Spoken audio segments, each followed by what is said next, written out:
Welcome to KRR kitchen. இன்றைக்கி நம்ம கிச்சனில் நல்ல ஒரு அருமையான ஹெல்த் ட்ரிங்க் தான் பார்க்க போகிறோம். இன்றைக்கி நம்ம கேரட் கீர் எப்படி செய்கிறதுன்னு தான் பார்க்க போகிறோம்.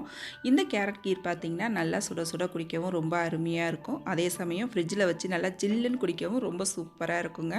குழந்தைங்களுக்குலாம் இது செஞ்சு கொடுக்கும்போது பார்த்திங்கன்னா ரொம்ப விரும்பி குடிப்பாங்க. நல்ல ஒரு சத்தான ஒரு ட்ரிங்கு. இது வீட்டில் இருக்கக்கூடிய பொருட்களை வச்சு ரொம்ப ஈஸியாக செஞ்சிடலாம். எப்படி செய்கிறதுன்னு நம்ம வீடியோக்குள்ளே போய் பார்ப்போம். அதுக்கு முன்னாடி நம்ம சேனலை இப்போ தான் ஃபஸ்ட் டைம் பார்க்குறீங்கன்னா சப்ஸ்கிரைப் பண்ணி வச்சுக்கோங்க. கூடவே பெல் சிம்பிள் ப்ரெஸ் பண்ணி ஆளுங்கிற ஆப்ஷனையும் ப்ரெஸ் பண்ணி வச்சுக்கோங்க. அப்போ தான் நான் போகிற வீடியோஸ் எல்லாம் உங்களுக்கு தொடர்ந்து நோட்டிஃபிகேஷனில் ஒன்றுக்கு ஒன்றே கிடச்சிட்டு இருக்கும். இப்போ வாங்க இந்த கேரட் கீர் எப்படி செய்கிறதுன்னு பார்த்துடலாம்.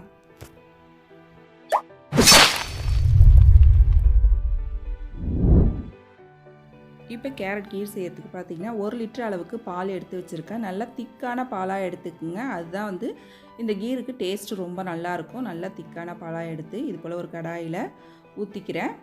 இதிலே பார்த்திங்கன்னா கொஞ்சமாக ஒரு 1/2 டம்ளர் அளவுக்கு பால் எடுத்து வச்சுருக்கேன். இது திரும்ப நமக்கு தேவைப்படும். இது அப்படியே இருக்கட்டும்.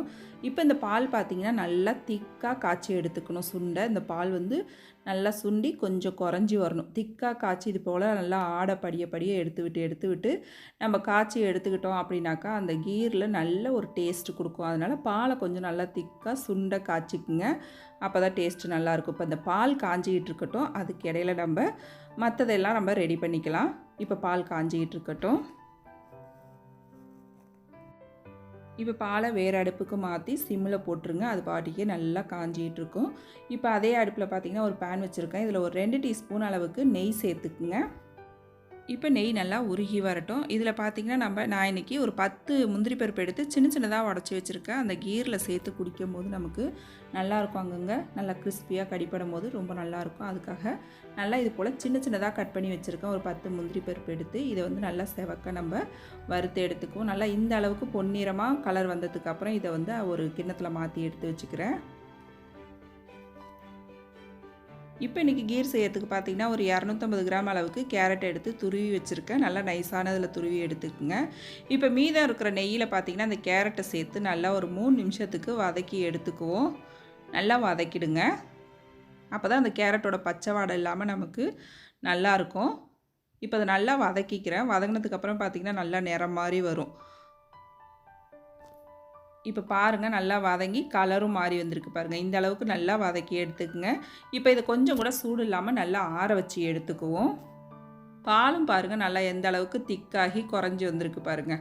இது போல் ஆடையை எடுத்து விட்டு காய்ச்சும் போது பாலோட டேஸ்ட்டு ரொம்ப நல்லாயிருக்கும் அந்த கீரில். இப்போ பால் காஞ்சிக்கிட்டு இருக்கட்டும். இப்போ பார்த்திங்கன்னா நம்ம வதக்கி வச்ச கேரட் நல்லா ஆறிட்டு அதை ஒரு மிக்சர் ஜாரில் சேர்த்துக்கிறேன்.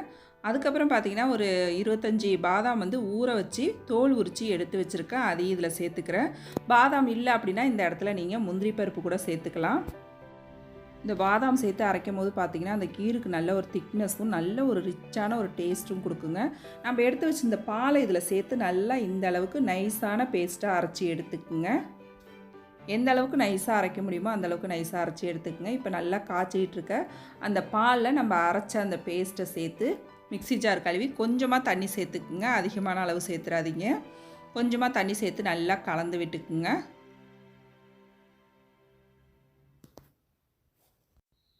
இப்போ நல்லா ஒரு 5 நிமிஷத்துக்கு இதை கொதிக்க விடுங்க. நல்லா கொதித்து வரட்டும். நல்லா கொதி வந்ததுக்கப்புறம் இதில் ஸ்வீட்டுக்கு பார்த்திங்கன்னா நான் இன்றைக்கி சீனி தான் சேர்க்க போகிறேன். ஒரு 100 கிராம் அளவுக்கு சீனி எடுத்து வச்சுருக்கேன். அதை இதில் சேர்த்துக்கிறேன். இந்த சீனிக்கு பதிலாக நீங்கள் மில்க் மெய்டு கூட சேர்த்துக்கலாம். அது டேஸ்ட்டு ரொம்பவே நல்லாயிருக்கும். இருந்துச்சுன்னா நீங்கள் சேர்த்துக்குங்க. நான் இன்றைக்கி சீனி தான் சேர்க்க போகிறேன். ஒரு 100 கிராம் அளவு எடுத்து வச்சுருக்கேன். இதில் பாதி மட்டும் சேர்த்து கலந்துக்கிறேன். கலந்துட்டு நம்ம இனிப்பு எந்த அளவுக்கு தேவையோ அதுக்கு தகுந்த அளவு நம்ம சேர்த்துக்கலாம். கலந்துட்டு டேஸ்ட் பார்த்துட்டு மறுபடியும் சேர்த்துக்குவோம்.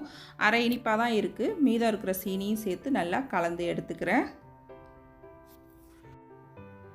இப்போ இன்றைக்கி நான் சேர்த்த 100 கிராம் சீனி பார்த்திங்கன்னா கரெக்டான இனிப்பாக இருந்துச்சு. இதிலே பார்த்திங்கன்னா ஒரு 1/2 டீஸ்பூன் அளவுக்கு ஏலக்காய் தூள் சேர்த்துக்கிறேன். சேர்த்து இப்போ நல்லா கலந்து விட்டுருங்க. அதே போல் குங்குமப்பூ இருந்தாலும் நீங்கள் சேர்த்துக்குங்க. எல்லார்ட்டையும் இருக்காது அப்படிங்கிறதுனால நான் இன்றைக்கி சேர்த்து செய்யலை. குங்குமப்பூ சேர்த்திங்க அப்படின்னா நல்லா ஃப்ளேவராக இருக்கும். டேஸ்ட்டும் ரொம்ப அருமையாக இருக்குங்க. இதிலே நம்ம வறுத்து வச்சுருக்க அந்த முந்திரி பருப்பையும் சேர்த்து நல்லா கலந்து விட்டுருங்க. இன்னும் ஒரு 2 செகண்ட் மட்டும் அது நல்லா கொதி வரட்டும். கொதி வந்ததுக்கப்புறம் இறக்கிட வேண்டியதான். அவ்வளோதான், நம்மளோட கேரட் கீர் ரொம்ப அருமையாக சூப்பராக ரெடி ஆகிடுச்சிங்க. நல்ல டேஸ்ட்டாக இருக்கும். இதை வந்து நல்லா சுட சுட குடிக்கிறதுக்கும் ரொம்ப அருமையாக இருக்கும். இந்த கேரட் கீரை நல்லா ஃப்ரிட்ஜில் வச்சு சில்லுன்னு குடிக்கும்போது அவ்வளோ ஒரு அருமையாக இருக்கும். குழந்தைங்களுக்கெல்லாம் செஞ்சு கொடுக்கும்போது ரொம்ப விரும்பி சாப்பிடுவாங்க. நல்ல ஒரு ஹெல்த்தியான ட்ரிங்க்குங்க. வீட்டில் இருக்கக்கூடிய பொருட்களை வச்சு ரொம்ப எளிமையாக செஞ்சாச்சு.